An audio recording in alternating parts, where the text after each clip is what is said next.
சொன்ன எல்லாருமே வந்து வெறும் பெண் பேய், பெண் பெண் பெண். கடைசி வரைக்கும் இவங்க பெண்கள பேயாவே பார்த்துட்டு இருக்காங்க. ஸோ ஆமா, அது இது ஒரு தேவையில்ல. பாயிண்ட். அது ஏன் பெரும்பாலும் பேய் பெண்ணாவே இருக்கு? பெண் பலவீனமானவர். பெண் பலவீனமானவர். என்ன பலவீனமானவன் அப்போ அப்படிதான் நீங்க யூஸ் பண்ணிக்கிறீங்களா அத வச்சு? நம்ம ஒரு யூஸ் பெண் பண்றது இல்ல. அப்படி அது கிடையாது. எப்படிங்க சார்? எனக்கு ஏதாவது இப்போ எனக்கு அதாவது வந்து பயம் வரும். என்ன காரணம்னா நான் எதிர்த்து வில்லேஜ்ல இருக்கேன். ஒரு நிமிஷம் பேச விடுங்க.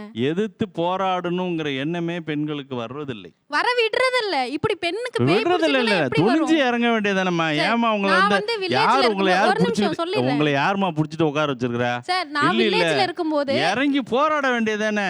அதுதான் ரெண்டுல இப்ப ஒண்ணு பண்ணிட்டு பாத்திர இருக்கோம். வேண்டியதானே. அதனால தான் இங்க வந்து உட்கார்ந்திருக்கேன். இல்ல நான் உட்கார்ந்திருக்க மாட்டேங்க. பலவீனப்பட்டு தான் ஏங்க பேச விடுங்க.